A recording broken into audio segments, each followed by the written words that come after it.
서울의 한 아파트에서 홀로 라면을 끓이며 살아가는 한 남자의 이야기가 많은 이들의 마음을 울리고 있습니다. 가족의 꿈을 위해 모든 것을 포기한 채 3년째 혼자 버티고 있는 40대 아버지. 그는 바로 우리 시대의 기러기 아빠입니다. 매달 500만 원을 캐나다로 송금하느라 본인은 편의점 도시락으로 연명하고 회사에서 희망퇴직을 당하면서도 가족들에게는 괜찮다고 말하는 그의 일상은 과연 어떤 모습일까요? 화려해 보이는 조기 유학의 이면에 숨겨진 아버지의 눈물과 희생, 그리고 그 속에서 피어나는 가족의 진짜 의미를 지금부터 여러분께 들려드리겠습니다. 여기서 잠깐 더 많은 이야기와 재미있는 콘텐츠를 놓치지 않으시려면 지금 바로 구독과 알림 설정을 해주세요. 여러분의 관심이 저희 채널에게 큰 힘이 됩니다. 한국의 기러기 아빠, 그 무게를 견디는 사람들의 이야기를 시작하겠습니다. 이건 단순한 교육열의 이야기가 아니라 가족을 위해 모든 것을 포기한 한 남자의 진짜 이야기입니다. 서울의 한 32평 아파트에서 40대의 김태주는 또다시 빈집을 바라보고 있었습니다. 40대 아내 박수진과 15살 아들 민준, 12살 딸 하영이 캐나다로 떠난 지 벌써 3년이 지났죠. 처음엔 1년만 버티면 된다고 생각했는데 이제는 언제 끝날지도 모르는 터널 속에 있는 기분이었습니다. 여보, 민준이가 수학 성적이 많이 올랐어요. A+ 받았다니까요.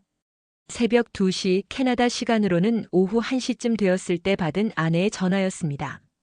태주는 침대에서 일어나 거실로 나가며 목소리를 가다듬었죠. 정말? 우리 민준이 대단하네. 하영이는 어때? 하영이도 영어가 많이 늘었어요. 친구들과 농담도 하고. 아, 그리고 태준 씨, 이번 달 생활비가 좀 부족할 것 같아요. 민준이 다른 공부도 좀 시켜야 하는데. 태준의 손에 들린 휴대폰이 미세하게 떨렸습니다.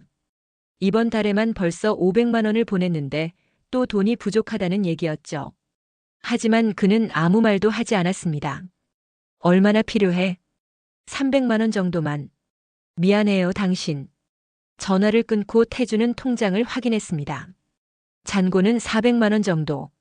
다음 주 월급이 들어오기 전까지는 이 돈으로 버텨야 했죠. 점심은 편의점 도시락으로, 저녁은 라면으로 때우는 날이 또 시작될 것 같았습니다.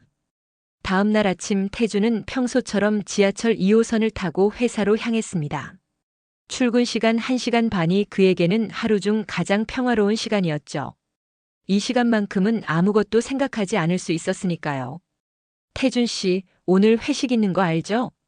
동료 박 과장이 다가와 말했습니다. 태주는 고개를 끄덕였지만 속으로는 한숨이 나왔죠. 회식비로 5만 원은 들어갈 텐데 그 돈이면 이틀은 먹을 수 있는 돈이었습니다.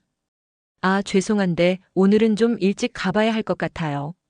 집에 급한 일이 있어서. 거짓말이었습니다. 집에 돌아가 봐야 할 일이라고는 서랍 속 라면 봉지 개수를 세는 것뿐이었죠. 하지만 태주는 이런 핑계를 대는 것에 익숙해져 있었습니다. 오후 6시 태주는 집 근처 이마트에 들렀습니다. 할인 코너에서 유통기한이 임박한 도시락을 골라 담으면서 문득 3년 전 이맘때가 생각났죠. 그때는 가족과 함께 저녁을 먹으며 하루 일과를 나누던 시간이었습니다. 아빠, 오늘 학교에서 친구가 괴롭혔어요. 하영이의 목소리가 떠올랐습니다. 그땐 딸을 무릎에 앉히고 이런저런 이야기를 들어주곤 했죠. 지금은 전화로만 들을 수 있는 목소리가 되어버렸습니다. 집에 돌아와 전자레인지에 도시락을 데우면서 태주는 벽에 걸린 가족 사진을 바라봤습니다. 작년 추석에 일시 귀국했을 때 찍은 사진이었죠. 모두가 웃고 있었지만 태준의 눈가에는 피로가 역력했습니다. 여보, 민준이가 고등학교 진학 준비해야 하는데 좋은 학교 가려면 에세이 첨삭 받아야 한대요. 한 달에 150만 원 정도. 또 다른 전화였습니다. 태주는 도시락을 젓가락으로 뒤적이며 듣고 있었죠. 그래, 알겠어. 내일 보낼게. 고마워요. 미안하기도 하고. 당신 혼자 너무 힘들죠? 태주는 잠시 말을 멈췄습니다. 힘들다고 말하면 아내와 아이들이 돌아올까요? 아니면 더 미안해할까요? 그는 알고 있었습니다. 이미 돌이킬 수 없는 길에 들어섰다는 것을. 괜찮아. 나는 괜찮으니까 걱정하지 마. 전화를 끊고 태주는 창밖을 내다봤습니다. 옆 아파트 창문에서는 따뜻한 불빛이 새어나오고 있었죠. 아마 가족들이 함께 저녁을 먹고 있을 것 같았습니다. 그날 밤 태주는 오랜만에 아내에게 문자를 보냈습니다. 수진아, 너희들 보고 싶어. 한참 후에 답장이 왔습니다. 우리도 보고 싶어요. 조금만 더 버텨주세요. 태주는 휴대폰을 내려놓고 천장을 바라봤습니다. 조금만 더라는 말을 들은 지가 언제였는지 기억도 나지 않았죠. 하지만 그는 알고 있었습니다. 내일도 모레도 그 다음 날도 똑같은 하루가 반복될 것이라는 것을. 이것이 기러기 아빠 김태준의 하루였습니다. 화려해 보이는 아파트에서 홀로 견디고 있는 한 남자의 이야기죠. 그리고 이 이야기는 이제 막 시작되었습니다. 태준의 기러기 아빠 생활이 본격적으로 시작된 것은 3년 전 가을이었습니다. 그때만 해도 이런 날들이 올 줄은 몰랐죠. 모든 것은 민준이의 중학교 진학 준비 때문이었습니다. 여보, 민준이 영어 실력이 또래에 비해 많이 부족해요. 이대로 가면 좋은 고등학교 진학이 어려울 것 같아요. 수진이가 학부모 상담을 받고 와서 한 말이었습니다. 당시 태주는 중견 건설회사에서 현장 관리팀장으로 일하고 있었고 연봉은 7천만 원 정도였죠. 나름 안정적인 직장이었습니다. 그럼 영어 학원을 더 좋은 곳으로 옮기면 되지 않을까? 그게 문제가 아니에요. 요즘 아이들은 초등학교 때부터 원어민 수준으로 영어를 해야 한다니까요. 우리 민준이는 너무 늦었어요. 그날 밤 부부는 늦게까지 이야기를 나눴습니다. 하영이는 이미 잠들었고 민준이는 방에서 숙제를 하고 있었죠. 조기 유학을 생각해 보는 건 어때요? 수진이가 조심스럽게 말했습니다. 유학? 그게 얼마나 드는데? 친구 언니가 캐나다로 아이들 데리고 갔는데 한국에서 사교육비 쓰는 것과 비슷하다더라고요. 그리고 영어도 자연스럽게 배우고 아이들 정서적으로도 훨씬 좋다고 해요. 태주는 고개를 흔들었습니다. 하지만 수진이는 포기하지 않았죠. 당신, 우리 민준이가 얼마나 스트레스 받는지 봐요. 매일 학원에서 집으로 오는 시간이 밤 11시예요. 이게 정상적인 교육인가요? 실제로 민준이는 요즘 부쩍 말수가 줄어들었습니다. 예전엔 학교 이야기를 재미있게 해주던 아이가 이제는 숙제해야 해라는 말만 반복했죠. 몇 달 후 수진이는 구체적인 계획을 가지고 왔습니다. 토론토에 한국 교민들이 많이 사는 동네가 있어요. 거기서 렌트하면 한 달에 200만 원 정도면 된대요. 생활비까지 합쳐서 월 500만 원 정도. 500만 원? 태준의 눈이 커졌습니다. 그의 월급에서 세금을 제하면 실수령액이 550만 원 정도였죠. 가족의 생활비를 빼면 남는 게 거의 없었습니다. 처음엔 힘들겠지만 제가 거기서 아르바이트라도 해보겠어요. 그리고 하영이도 함께 가면 영어 교육비를 아낄 수 있잖아요. 수진이의 눈에는 간절함이 가득했습니다. 태주는 아내가 이렇게 간절해하는 모습을 오랜만에 보는 것 같았죠.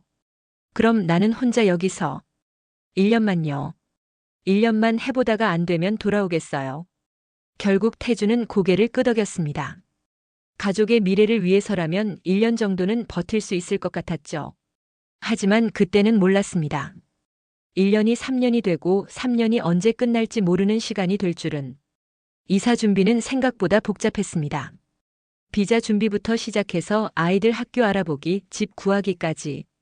태주는 회사 일을 마치고 집에 오면 인터넷으로 캐나다 생활 정보를 찾아보는 것이 일과가 되었습니다. 아빠, 정말 가야 해요? 하영이가 물었습니다. 응, 하영이가 영어 잘하게 되면 나중에 좋은 일이 많이 생겨. 그럼 아빠도 같이 가면 안 돼요? 태주는 대답할 수 없었습니다. 사실 그도 함께 가고 싶었지만 현실적으로 불가능했죠. 한국에서의 수입이 없으면 캐나다 생활비를 감당할 수 없었습니다. 출발 일주일 전 태주는 회사에서 대출을 받았습니다. 2천만 원. 초기 정착 비용과 보증금을 위해서였죠. 태준 씨, 가족 떠나보내기 힘들겠네요. 동료들이 걱정 섞인 목소리로 말했습니다. 1년만 버티면 돼요. 별거 아니죠, 뭐. 하지만 태준의 마음은 그렇지 않았습니다. 가족과 떨어져 지내본 적이 없었거든요. 출발 당일 인천공항에서 태준은 가족들을 배웅했습니다. 민준이는 의외로 담담했지만 하영이는 계속 울었죠. 아빠, 빨리 와요. 약속해요. 그래, 아빠가 빨리 갈게. 수진이는 마지막에 태준의 손을 꼭 잡았습니다. 당신 건강만 챙기세요. 우리 걱정은 하지 말고. 하지만 걱정하지 않을 수 있을까요? 가족이 이렇게 멀리 떠나는데. 공항에서 집으로 돌아가는 길 태준은 처음으로 기러기 아빠가 된 실감이 났습니다. 집에 도착해서 문을 열었을 때의 그 적막감은 지금도 잊을 수가 없죠. 그날 밤 태준은 아이들 방을 하나씩 들여다봤습니다. 민준이 방에는 여전히 축구공이 굴러다니고 있었고 하영이 방에는 인형들이 침대 위에 놓여 있었습니다. 모든 게 그대로인데 주인들만 없었죠. 첫 번째 전화는 도착한 다음 날 왔습니다. 여보, 도착했어요. 비행기에서 하영이가 많이 울었는데 지금은 괜찮아요. 다행이네. 집은 어때? 생각보다 괜찮아요. 아이들 학교도 가까워서 다행이고. 그때만 해도 태주는 안심했습니다. 가족들이 잘 적응하고 있다는 생각이 들었죠. 하지만 현실은 그렇게 녹록하지 않았습니다. 캐나다 생활이 시작되고 한 달 후 태주는 처음으로 현실의 벽을 느꼈습니다. 생각했던 것보다 훨씬 많은 돈이 필요했거든요. 여보, 아이들 겨울옷을 새로 사야 해요. 한국에서 가져온 걸로는 추위를 못 견디겠어요. 수진이의 목소리에는 당황스러움이 묻어 있었습니다. 캐나다의 추위는 한국과는 차원이 달랐죠. 겨울옷이 얼마나 해? 민준이하고 하영이 거 합쳐서 100만 원 정도 될 것 같아요. 그리고 제 것도. 태주는 잠시 말을 멈췄습니다. 이미 이번 달에 생활비로 500만 원을 보냈는데 추가로 또 돈이 필요하다는 얘기였죠. 알겠어, 내일 보낼게. 전화를 끊고 태주는 통장을 확인했습니다. 잔고는 300만 원 정도. 회사 대출금을 갚아야 하는데 이번 달도 연체될 것 같았습니다. 그때부터 태준의 하루는 완전히 달라졌습니다. 아침 7시에 일어나 간단히 씻고 편의점에서 산 삼각김밥 하나로 아침을 때우죠. 지하철 안에서는 캐나다 환율을 확인하는 것이 습관이 되었습니다. 태준 씨, 요즘 많이 야위셨네요. 회사 동료가 걱정스러운 목소리로 말했습니다. 아, 다이어트 중이에요. 태준은 웃으며 대답했지만 실상은 달랐죠. 점심값을 아끼려고 도시락을 싸오거나 아예 굶는 날이 많았습니다. 2달째 되던 날 더 큰 문제가 생겼습니다. 여보, 민준이가 학교 적응을 못하고 있어요. 영어 때문에 수업을 따라가지 못하겠다고 해요. 태준의 심장이 쿵 내려앉았습니다. 아이가 힘들어한다는 것이 가장 견디기 어려운 일이었죠. 그럼 어떻게 해야 해? 과외를 시켜야 할 것 같아요. 한국어 할 줄 아는 선생님한테 받으면 한 달에 150만 원 정도. 또 추가 비용이었습니다. 태주는 한숨을 쉬었죠. 하지만 아들의 교육을 포기할 수는 없었습니다. 그래, 시켜줘. 미안해요, 당신. 생각보다 돈이 많이 들어가네요. 괜찮아. 적응하면 나아질 거야. 하지만 상황은 나아지지 않았습니다. 오히려 더 악화되었죠. 하영이도 학교에서 괴롭힘을 당하고 있다는 소식이 들려왔고 수진이는 스트레스로 잠을 못 이룬다고 했습니다. 여보, 제가 아르바이트를 알아봤는데 영어를 못해서 구하기가 어려워요. 수진이의 목소리에는 절망감이 묻어 있었습니다. 한국에서는 대학을 나와 회사에서 일했던 사람이 캐나다에서는 아르바이트조차 구하기 어려웠던 것이죠. 태주는 그때부터 부업을 시작했습니다. 회사에서 퇴근한 후 택시 운전을 하기 시작한 것이죠. 밤 10시부터 새벽 4시까지 하루 4시간의 잠으로 버텼습니다. 아빠, 목소리가 왜 이래요? 감기 걸렸어요? 하영이가 걱정스러운 목소리로 물었습니다. 태주는 피로에 지쳐 목소리가 쉬어 있었죠. 아니야, 괜찮아. 하영이는 학교에서 재미있었어? 오늘 친구가 생겼어요. 이름이 에밀리예요. 그래? 다행이다. 아이들이 조금씩 적응해 간다는 소식이 태준에게는 큰 힘이 되었습니다. 하지만 경제적 부담은 계속 늘어만 갔죠. 3개월째 태준은 아파트를 작은 곳으로 옮겼습니다. 32평에서 25평으로. 관리비라도 아끼려고 했던 것이죠. 태준 씨, 이사 가시는 거예요? 옆집 아주머니가 물었습니다. 네, 좀 더 작은 곳으로 가요. 아이들 없으니까 혼자 살기엔 넓죠. 태준은 대답하지 않았습니다. 진짜 이유를 말할 수는 없었거든요. 새 집은 확실히 작았지만 태준 혼자 지내기엔 충분했습니다. 무엇보다 집으로 나가는 돈이 100만 원 정도 줄어들었죠. 그 돈으로 아이들 교육비를 보낼 수 있었습니다. 하지만 외로움은 더 커졌습니다. 작은 집에서 혼자 라면을 끓여 먹으며 태준은 종종 눈물을 흘렸죠. 이게 정말 가족을 위한 일인지 의문이 들기 시작했습니다. 여보, 민준이가 수학 성적이 많이 올랐어요. 영어로 수업을 듣는 것도 이제 괜찮다고 해요. 하지만 이런 소식을 들을 때마다 태준은 다시 힘을 얻었습니다. 아이들이 성장하고 있다는 것, 그것만으로도 모든 고생이 보람있게 느껴졌죠. 하영이는 어때? 하영이는 영어가 정말 빨라요. 이제 친구들하고 농담도 하고 웃기도 하고. 태준은 웃었습니다. 진짜 웃음이었죠. 딸이 행복하다는 것을 아는 것만으로도 모든 것이 괜찮다는 생각이 들었습니다. 그해 겨울 태준은 처음으로 가족을 만나러 캐나다에 갔습니다. 항공료가 200만 원이나 들었지만 1년 동안 모은 돈으로 겨우 표를 살 수 있었죠. 공항에서 가족들을 만났을 때의 감격은 말로 설명할 수 없었습니다. 민준이는 키가 훨씬 커져 있었고 하영이는 영어로 인사를 했죠. Daddy, I missed you so much. 하영이가 영어로 말하는 것을 들었을 때 태준은 그동안의 고생이 헛되지 않았다는 생각이 들었습니다. 아이들이 정말 많이 성장해 있었거든요. 하지만 2주일 후 다시 한국으로 돌아가야 했습니다. 공항에서 다시 헤어질 때 태준은 이번엔 더 이상 울지 않으려고 했죠. 하지만 하영이가 아빠 언제 다시 와요? 라고 물었을 때 참았던 눈물이 터져 나왔습니다. 곧 올게. 아빠가 곧 올게. 하지만 태준은 알고 있었습니다. 고지라는 말이 얼마나 막연한지를. 그리고 이 생활이 언제 끝날지 아무도 모른다는 것을. 캐나다 방문을 다녀온 후 태준의 마음에는 복잡한 감정이 자리 잡았습니다. 가족들이 잘 적응하고 있다는 안도감과 동시에 자신만 혼자 남겨진 듯한 소외감이 더 커졌거든요. 아빠, 우리 집 보여줄게요. 하영이가 화상통화로 집 안을 돌아다니며 보여줬습니다. 작지만 아늑한 집이었죠. 거실에는 아이들이 그린 그림이 벽에 붙어 있었고 부엌에는 수진이가 좋아하는 화분들이 놓여 있었습니다. 와, 정말 예쁘다. 태준은 웃으며 말했지만 가슴 한편이 아팠습니다.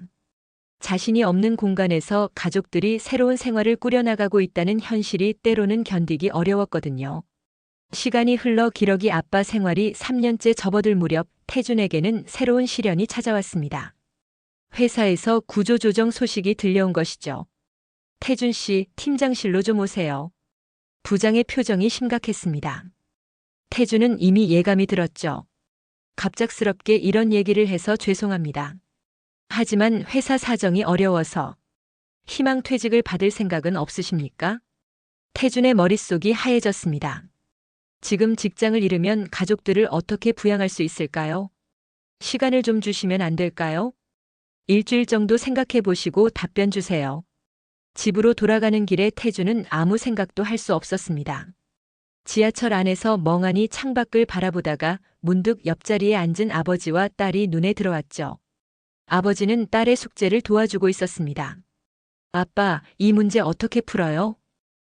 우리 딸이 천천히 생각해보자. 평범한 일상의 한 장면이었지만 태준에게는 너무나 부러웠습니다. 자신도 언젠가는 아이들과 이런 시간을 보낼 수 있을까요? 그날 밤 태준은 수진이에게 전화를 걸었습니다. 여보, 나 회사에서 희망퇴직을 권하고 있어. 뭐라고요? 갑자기 왜요? 회사 사정이 어려워서. 어떻게 해야 할지 모르겠어. 수진이는 한참 동안 말이 없었습니다. 그녀도 이 소식이 얼마나 심각한지 알고 있었겠죠.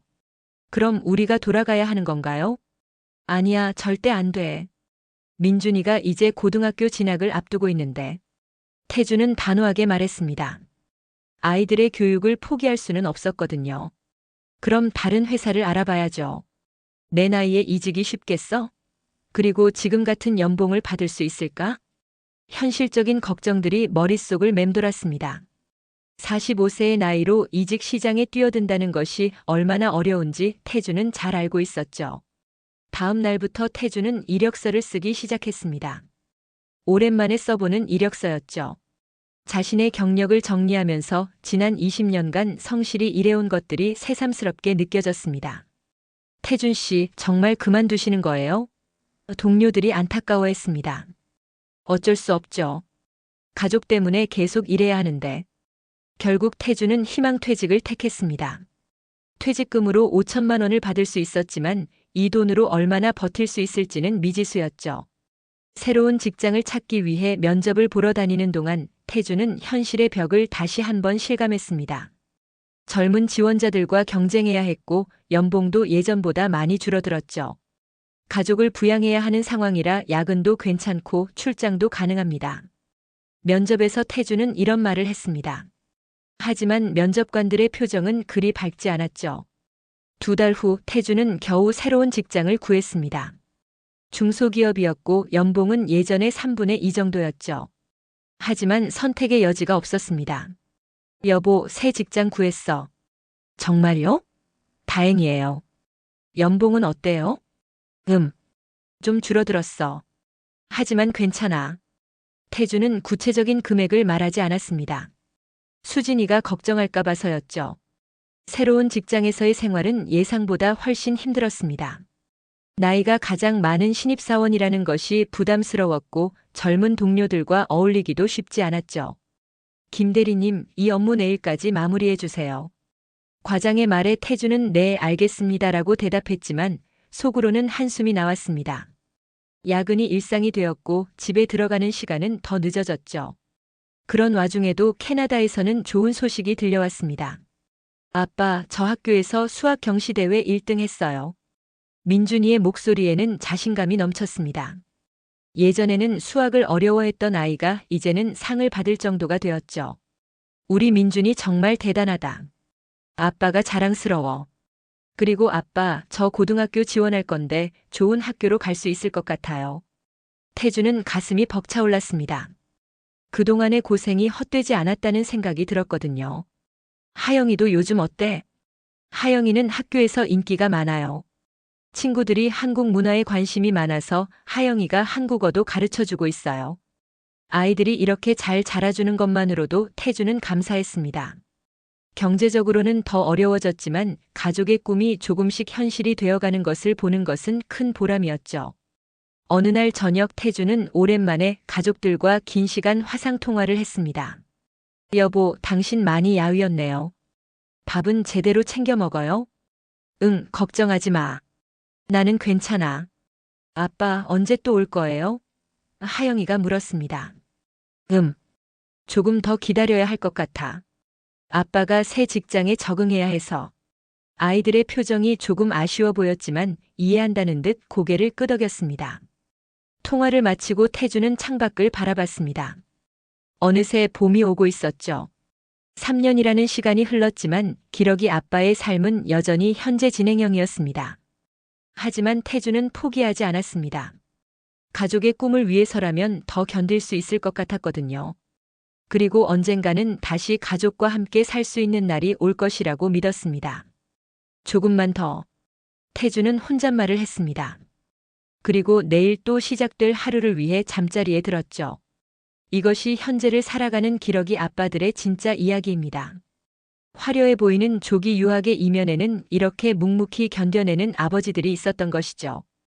그들의 희생과 사랑이 없었다면 많은 아이들이 꿈을 키워나갈 수 없었을 것입니다. 태준의 이야기는 아직 끝나지 않았습니다. 하지만 분명한 것은 그의 사랑과 희생이 아이들의 미래를 밝게 만들어주고 있다는 것이죠. 그리고 그것만으로도 모든 고생이 의미 있다는 것을 태준은 알고 있었습니다. 지금까지 기러기 아빠의 이야기였습니다. 시청해 주셔서 감사합니다.